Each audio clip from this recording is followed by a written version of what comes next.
দীপক নিজের জীবনে খুব সুখী ছিল। ও নিজের গ্রামের পুরনো বাড়িতে একাই থাকত আর কৃষিকাজ সামলাতো।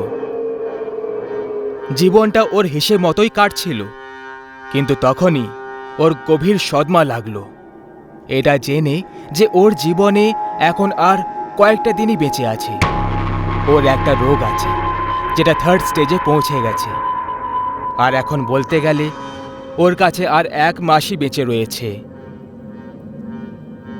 একদিন সন্ধেবেলায় দীপক তার জমি থেকে বাড়ি ফিরছিল। তখনই ও কোনো একটা মেয়ের কান্নার আওয়াজ শুনতে পেল। ওই মেয়েটা ঘোমটা দিয়ে রেখেছিল, যে কারণে তার চেহারা দেখা যাচ্ছিল না। আরে, কে তুমি? আর এত রাত্রে নির্জন জমিতে কি করছো? ওই অজানা মেয়েটা কাঁদতে কাঁদতে, আমার নাম মঞ্জু। আরে মালিক, এখন কি আর বলি, আমি গ্রামের রাস্তা হারিয়ে ফেলেছি। আমার কিছু বুঝতে পারছি না যে আমি কি করি। কোনো জানা পরিচিত বা ভালো মানুষকেও তো দেখতে পাচ্ছি না। তাহলে কি আজ তুমি পুরো রাত এই শুকনো জমিতে এইভাবেই কাঁদতে থাকবে? তাহলে এখন আর আর কি করব মালিক? এই অভাগের ভাগ্যে এটাই লেখা আছে। দীপক মনে মনে ভেবে বলল, এমনিতেও একটা অবলা নারী, আমাকে ওর সাহায্য করা উচিত। আচ্ছা শোনো, আজ রাতের জন্য তুমি আমার বাড়ি চলো। আজকের রাত তুমি ওখানেই থেকে যেও আর কাল ভোরে উঠে চলে যেও। হ্যাঁ, ঠিক আছে মালিক, যেমনটা আপনি বলবেন। দীপক মঞ্জুকে 1 রাতের জন্য জায়গা দিয়ে দেয়। পরের সকালে দীপক এক গভীর কিন্তু ক্লান্তিসহ রাত কাটিয়ে বিছানা থেকে উঠে পড়ে। ও যখনই সামনে এগোয়, ও মঞ্জুকে আয়নার সামনে চুল আঁচড়াতে দেখতে পায়। তাকে দেখে কিছু সময়ের জন্য তো দীপক তার প্রতি মগ্ন হয়ে যায়। দীপক মনে মনে বিড়বিড় করল, এ তো কোনো অপ্সরার থেকে কম নয় রে। গত রাতে ঘুমটা ঢেকে রাখার জন্য ও তার চেহারাটা দেখতে পায়নি, কিন্তু এখন যখন ও তার সুন্দর চেহারাটা দেখল তো তাকে পছন্দ করে বসল। মালিক, এখন আমার যাওয়ার সময় হয়ে গেছে। আরে এত তাড়াতাড়ি? চলো গরম গরম চা হয়ে যাক। দীপক চা তৈরি করে নিয়ে আসে। দীপকের পুরো ইচ্ছে ছিল যে ওর মনে মঞ্জুর জন্য কি চলছে সেটা বলে দেবে, কিন্তু ওর মধ্যে এত সাহস কোথায় ছিল? যাই হোক, দুজনে একসাথে চা খেলো আর দীপক যেতে যেতে তাকে বলল, মঞ্জু, এখন আমরা ভালো বন্ধু হয়ে গেছি, তাহলে তুমি আসা যাওয়া করো আমার সাথে দেখা করতে। হ্যাঁ অবশ্যই, এবার আমি আসি। এর 2 দিন পর হঠাৎ দীপক খুব অসুস্থ হয়ে পড়ল। ওর কারো সাহায্যের দরকার ছিল। ওর কেউই আপন বলে ছিল না, আর না ওর কোনো পরিবার বলে ছিল। কিন্তু তখনই ওর মঞ্জুর কথা মনে পড়ে যায়। যখনই ওর মাথায় মঞ্জুর নাম মনে পড়ে, তখনই দরজায় একটা বেল বাজল। দীপক আস্তে আর ক্লান্তিসহ আওয়াজে, দরজা খোলাই আছে, ভেতরে আসতে পারো। দরজার বাইরে মঞ্জু দাঁড়িয়েছিল। সেই সময় ঘড়িতে রাত 10টা বেজেছিল। আরে মঞ্জু, তুমি তুমি এখানে এত রাতে?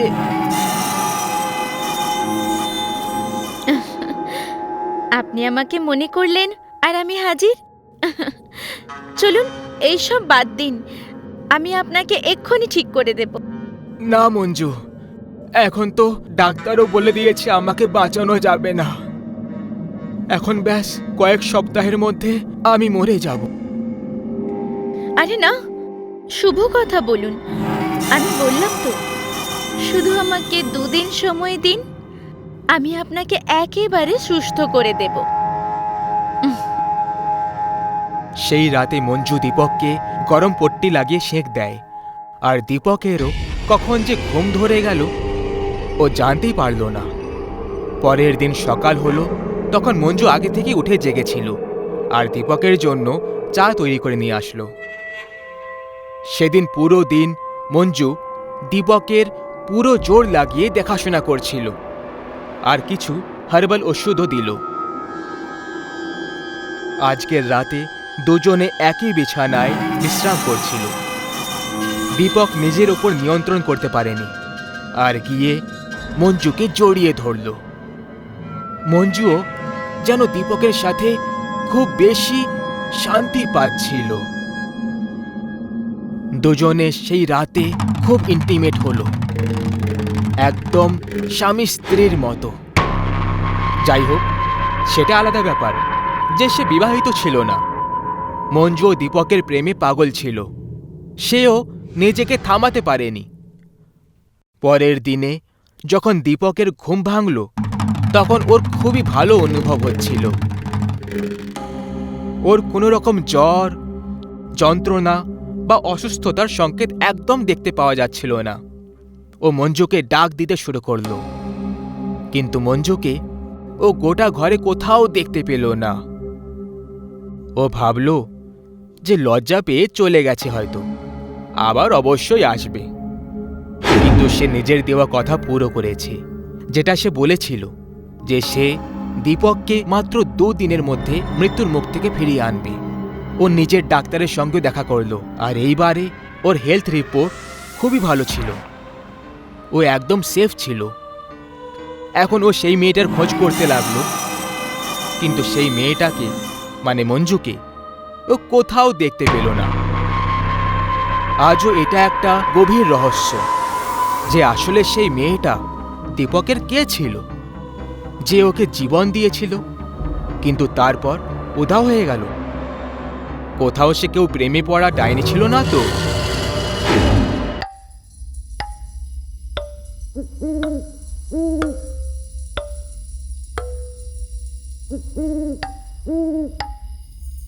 আরে হ্যাঁ গো দাদু, আমি বুঝে গেছি তোমার কথা। আমি গ্রামে সকালেই আসবো, রাতে আসবো না। আর যদি কোনো অজানা ব্যক্তিকে দেখি তাহলে আমি তার সাথে কথা বলবো না। কতবার তুমি একই কথা বোঝাতে থাকো। চলো এবার আমি ফোন রাখছি, কারণ বেরোনোর জন্য তৈরি হচ্ছি। যতীন এক 25 বছরের খুব সুন্দর নবযুবক ছিল। ও নিজের ইন্ডিভিজুয়াল ফ্যামিলির সঙ্গে শহরে বসবাস করছিল, কিন্তু ওর নিজের গ্রাম আর গ্রামের বংশগত বাড়ির প্রতি একটু আলাদা টান ছিল। এই কারণে যখনই ও সুযোগ পেত ও নিজের গ্রামে যেত আর ঘুরে ফিরে চলে আসতো। যতীন আজ প্রায় 3 বছর পরে নিজের গ্রামে যাচ্ছিল, যেখানে ও কিছুদিন আগেই ঘটা ঘটনার থেকে একেবারে অজানা ছিল। আজ পূর্ণিমার দিন ছিল। সকাল 7টার সময় যতীন ট্রেন ধরে নিয়েছিল, আর প্রায় সন্ধে 5টার সময় যতীন পৌঁছে গেল ওর জেলা রাজগড়ে। এখান থেকে ওর গ্রাম প্রায় 5 কিলোমিটার দূরে ছিল। যতীন স্টেশনে নেমে পড়ল আর বাইরে বেরিয়ে ওর গ্রামে পৌঁছানোর জন্য গাড়ি খুঁজতে লাগলো। কিন্তু ও এটা দেখে অবাক হয়ে রয়ে যায় যে ওখানে উপস্থিত একটাও গাড়ি রাজগড় জেলার কোনো গ্রামে যাওয়ার জন্য তৈরি ছিল না। তখনই যতীন এক ঘোড়া চালকের সঙ্গে কথা বলে।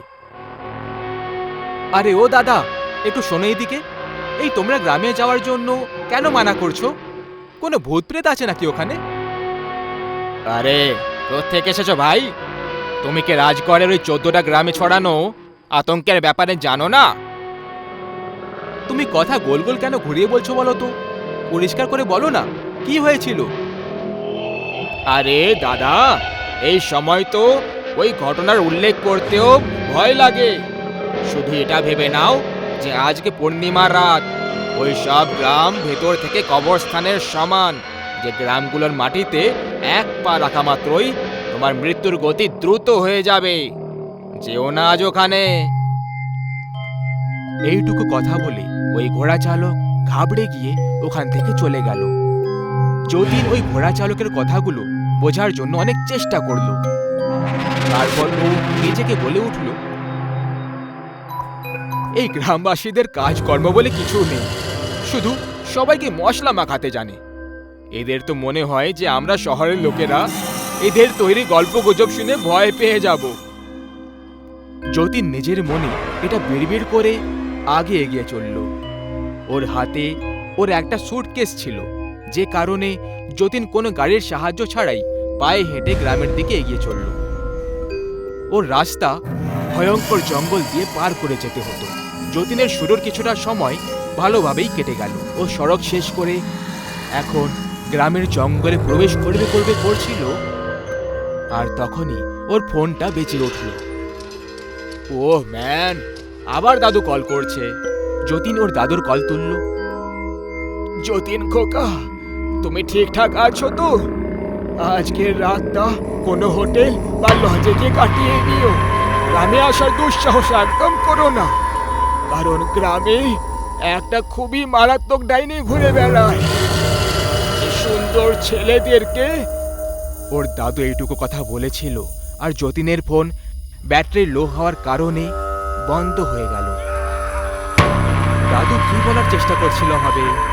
ঘোড়া চালক আর দাদু দুজনের কথা প্রায় একই ছিল।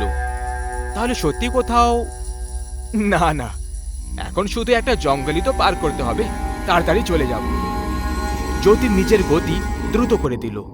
কিছুক্ষণ পরে ও একটা তীব্র সুগন্ধ পেল। ও হঠাৎ ওই সুগন্ধের দিকে আকর্ষিত হয়ে গেল আর ওই দিকেই যেতে শুরু করলো। ওটা কোনো সুগন্ধির গন্ধ ছিল, খুব মধুর গন্ধ। যতীন ওই সুগন্ধির গন্ধের দিকে আকর্ষিত হয়ে গেলে ও একটা বিয়ের মণ্ডপের মতো দেখতে লাগা একটা নির্জন পড়ে থাকা মণ্ডপের কাছে গিয়ে থেমে যায়, যেখানে সামনে ও নববধূর কাপড় পরা একটা মহিলাকে দেখতে পায়। যতীনের সঙ্গে বশীকরণ হয়েছিল, আর এরই কারণে ও বিয়ের মণ্ডপ অবধি চলে এসেছিল। এরপরে যতীন আস্তে আস্তে মণ্ডপের ভেতরে প্রবেশ করে গেল, আর তারপর ওর সামনে দাঁড়ানো মহিলা ওকে বরমালা পরিয়ে দিল। আর এর ঠিক পরে যতীনও ওই মহিলাকে ওই বরমালা পরিয়ে দিল। যতীন নিজের থেকেই বিবাহের সব নিয়মবিধি পালন করতে লাগলো। বিবাহ সম্পন্ন হয়ে যাওয়ার পরে যতীন হঠাৎ করে অজ্ঞান হয়ে পড়ল, আর যখন ওর চোখটা খুলে যায় তখন ওর জ্ঞান ফিরে গেছিল আর নিজের কন্ট্রোলে ছিল। ওর পুরো শরীরে একটা ভয়ঙ্কর যন্ত্রণা শুরু হলো। যতীন ওই যন্ত্রণায় ছটপট আর উঠে দাঁড়ানোর চেষ্টা করছিল, কিন্তু এ কি, যতীনের হাত আর পা দুটোই বোনের সঙ্গে বাঁধা হয়েছিল। তখনই ও নিজের সামনে একটা মহিলাকে ঘোমটা দিয়ে আসতে দেখতে পেল। মহিলাকে দেখে যতীন জোরে চিৎকার করতে লাগলো, কে তুমি? আমাকে এইভাবে কেন বেঁধে রেখেছ? তারপর ওই মহিলা নিজের ঘোমটা খুলে দিল। ওর চেহারা দেখে যতীনের পুরো শরীর কাঁপতে শুরু করলো। ওর পোড়া চেহারা নিয়ে একটা ভয়ঙ্কর মহিলা ছিল, যার চোখের তারা দুটো উধাও ছিল, আর পুরো চেহারা থেকে লাল রক্ত ঝরে পড়ছিল। এত ভয়ঙ্কর দৃশ্য দেখে যতীন কাঁপতে শুরু করে দিল। কে তুমি? আমাকে যেতে দাও, আমাকে ছেড়ে দাও। ওই মহিলা যতীনের কাছে চলে আসে, আর তারপর ওকে একটা ভারী আওয়াজে বলল, আমি তোকে বিয়ে করে এখানে নিয়ে এসেছি, কিন্তু আমি জানতে পেরে গেছি যে তুই আমার স্বামী নয়। এই জন্য এবার তোকে মরতে হবে। আমাকে মেরো না, ছেড়ে দাও আমাকে, যেতে দাও আমাকে। যতীন ওই ডাইনির কাছে দয়ার ভিক্ষে চাইতে লাগলো, কিন্তু দয়াভাব মানুষের মধ্যে থাকে, ডাইনি আর পেতনিদের মধ্যে থাকে না। যতীনের ঠিক পাশে রাখা চাকু হাওয়াতে নিজের থেকে উঠে গেল, আর ওই চাকু যতীনের মাথার আর পার হয়ে গেল। যে কারণে যতীন ছটপট করতে করতে মৃত্যুর ঘুম ঘুমিয়ে পড়ল। যতীনেরও মৃত শরীর গ্রামের ওই চৌমাথায় পাওয়া গেল, যেখানে ওই বিধবা ডাইনির হাতে শিকার হওয়া লোকেদের মৃত শরীর পাওয়া গেছিল। যতীনের মরা দেহের পাশে কয়েকজন লোক জমা হয়েছিল, আর তখনই যতীনের দাদু ওখানে পৌঁছে যায় আর ওর মরা দেহটাকে দেখে কাঁদতে শুরু করে। আরে, আমি মানা করেছিলাম গ্রামে সূর্যাস্তের পর আসবি না, ওই কালমুখী ডাইনি প্রাণ নিয়ে নেবে। আমি ওকে কিছু বলতে পারতাম আর তখনই ফোনটা কেটে গেল। হে ভগবান, এই সব কি হয়ে গেল? এই বিধবা ডাইনির গল্প অনেক আলাদা ছিল। গ্রামবাসীদের হিসেবে এমন ডাইনি শুধু পুরুষদের শিকার করে, আর তাও সেই পুরুষদেরকে যারা যুবক আর বিয়ের জন্য যোগ্য। বিধবা ডাইনির গল্প এটা বুঝিয়ে দিল যে 2 বছর আগে ওর বিয়ে হয়েছিল। বিয়ের প্রায় 1 মাস কেটে যাওয়ার পরে খুব জোরে বিদ্যুতের ঝটকা লাগার কারণে ওর স্বামীর মৃত্যু হয়েছিল। বিয়ের 1 মাস পরেই ওই বিধবা হয়ে গেছিল। ব্যাস, এই দুঃখেই ও নিজের প্রাণ নিয়ে নিল। কিছু লোক এটাও বলে থাকে যে ও আত্মহত্যা করেনি, বরং গ্রামেরই কিছু বদমাশ শয়তানরা ওর স্বামীর না হওয়ার সত্যি জেনে ওকে ঘিরে নিল আর ওকে ধর্ষণ করে ওকে মৃত্যুর শয্যায় পৌঁছে দিল। কিন্তু আসলে এই ঘটনার সত্যিটা কি ছিল এটা তো কেউই ঠিক করে জানে না। কিন্তু লোকেদের হিসেবে ওই মহিলা মরার পরেই ও একটা বিধবা ডাইনির রূপ নিয়ে জন্ম নিল। আর সন্ধ্যা হওয়ার পরে ও রাজগড়ে লুকিয়ে লুকিয়ে সবার উপর নজর রাখে, আর যখনই ও কোনো সুন্দর যুবককে দেখতে পায় তাকে নিজের সুগন্ধির বশে এনে তার সঙ্গে বিয়ে করে নেয়। আর যখন ও জানতে পারে যে ও ওর স্বামী নয়, তখন তাকে প্রাণে মেরে ফেলে। পূর্ণিমার রাতে চাঁদের আলো পুরো গ্রামে পড়ছিল। গোটা গ্রাম শান্তিতে ঘুমোচ্ছিল। দূরে কোথাও কুকুরের চিৎকারের আওয়াজ ওই ভয়ঙ্কর শান্তিটাকে ভেঙে দিচ্ছিল। সুমন, যে শহর থেকে নিজের মায়ের সাথে দেখা করতে ঘরে এসেছিল, সে গ্রামের বাইরে চেয়ারে বসেছিল। বাহ, কি শান্তি এই গ্রামে! শহরে এটা কখনো অনুভব হয় না। মন তো করছে কাজ ছেড়ে দিয়ে এখানেই থাকার জন্য চলে আসি। সুমন চোখ বন্ধ করে চেয়ারে বসেছিল। তখনই হঠাৎ ওর কাছে একটা বল এলো, আর ভয়ের চোটে ওর চোখ খুলে গেল। ওই বলটা হাতে নিয়ে এখানে ওখানে কাউকে খুঁজতে লাগলো।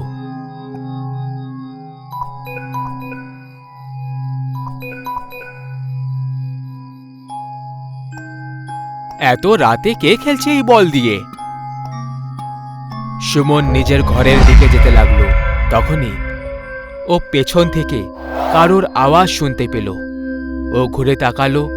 তখন 15-16 বছর বয়সের একটা ছেলে ঘরের সামনে দাঁড়িয়েছিল।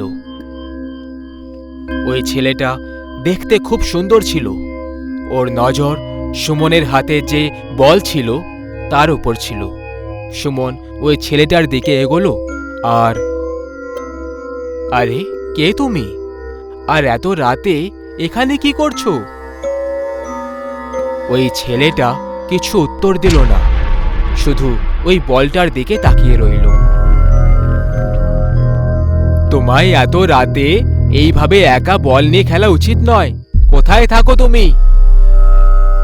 ওই ছেলেটা সুমনের দিকে মুচকি হেসে দেখল আর দুটো হাত ছড়িয়ে বল চাইতে লাগলো। সুমনও মুচকি হেসে ওকে ওই বলটা দিয়ে দিল। যখনই ওই ছেলেটা বলটা নিল, ও ওখান থেকে পালিয়ে গেল আর অন্ধকারে কোথাও উধাও হয়ে যায়। সুমন, খাবার তৈরি হয়ে গেছে খোকা, চলে আয়। মায়ের আওয়াজ শুনে সুমন ঘরের ভেতরে চলে গেল। খোকা, কালকে যাওয়াটা কি খুব জরুরি? 1-2 দিন আরো থেকে যেতিস, তাহলে আমার ভালো লাগতো।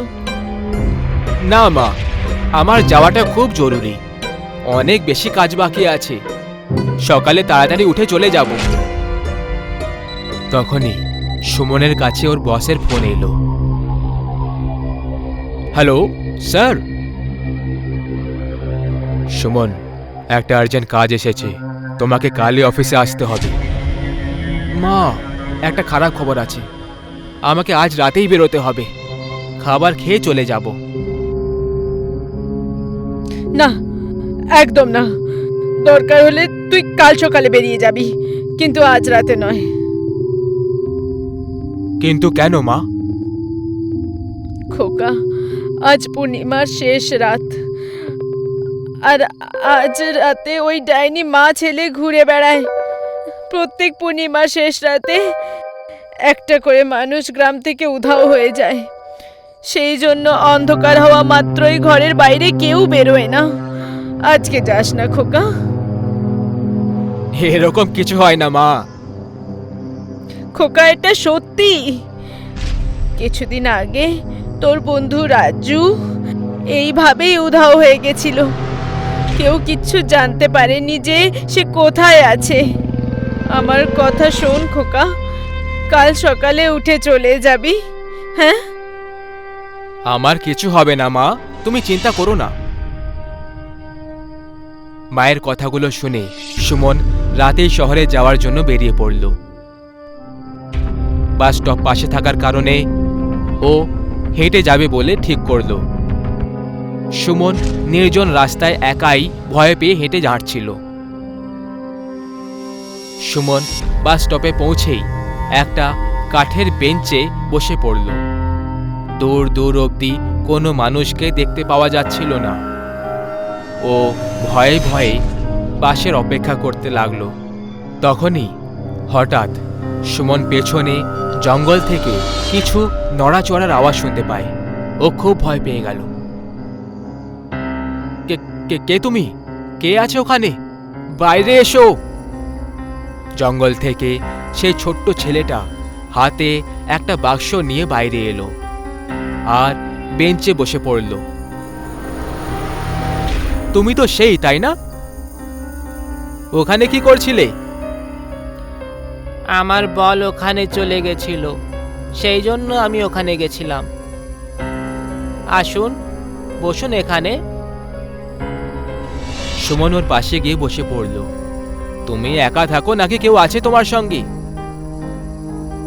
আমার মা আমার সঙ্গে ছিল, কিন্তু সে আমার জন্য আরো খেলনা আনতে গেছে। কোথায়? জানি না। সুমন কিছু বুঝতে পারছিল না যে ও কি করবে। ছোট ছেলে তার বাক্সটা সামনে এগিয়ে বলল, আপনি আমার খেলনা দেখবে? এই দেখো, অনেক খেলনা আছে। বাক্সতে অনেক প্রকারের মানুষের পুতুল ছিল। ছেলেটা এক এক করে সুমনকে দেখাচ্ছিল। সুমন একটা পুতুল তুলল আর বলল, আরে, এই পুতুল তো একদম আমার বন্ধুর রাজুর মতো দেখতে লাগছে, যে কিছুদিন আগেই গ্রাম থেকে উধাও হয়ে গেছিল। এটা তুমি কোত্থেকে পেলে? জানি না, আমার মা কিছুদিন আগেই এটা গ্রাম থেকে নিয়ে এসেছিল। সুমন ভয় পেয়ে চিন্তায় পড়ে গেল।